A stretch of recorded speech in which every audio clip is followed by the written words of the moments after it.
தமிழ்நாட்டையே நாங்கள் தான்ப்பா உருவாக்கணும் அப்படின்னு சொல்லிட்டு இருக்க திமுக தமிழ் வளர்ச்சிக்கு என்னென்னலாம் செஞ்சுருக்கான்னு பார்ப்போமா? நிறைவேற்றப்படாத வாக்குறுதிகள்.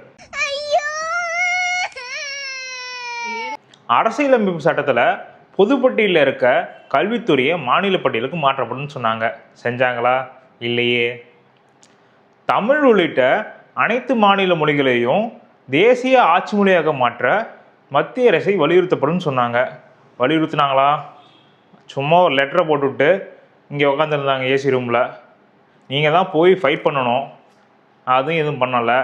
அடுத்து தமிழ்நாட்டில் இருக்க மத்திய அரசு அலுவலகங்களில் தமிழ் இணையாட்சி மொழியாக பிரகடனம் செய்ய நடவடிக்கை எடுக்கப்படும் அப்படின்னு சொன்னாங்க.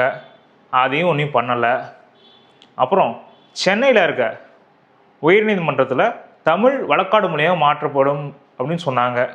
அதுவும் ஒன்றும் பண்ணலை. அதுக்கு மேலே ஒன்று இம்பார்ட்டன்ட் என்னென்னா, உச்ச நீதிமன்றத்தோட கிளை சென்னையில் அமைக்கணுமா? ஏன்னு கேட்டால் எங்கள் கட்சிக்காரங்க தான் நிறைய பேர் கேஸ் போட்டு கேஸிலெல்லாம் அங்கே இருக்காங்க, டெல்லியில் இருக்காங்க. டெல்லிக்கு அடிக்கடி போயிட்டு வர நேரம் பற்ற மாட்டேங்குது, இங்கே இருக்க வேலையை செய்ய முடியல அப்படின்னு சொல்கிறாங்க. அதனால் அவங்களுக்கு உச்சநீதிமன்ற கிளை சென்னையில் வேணுமா?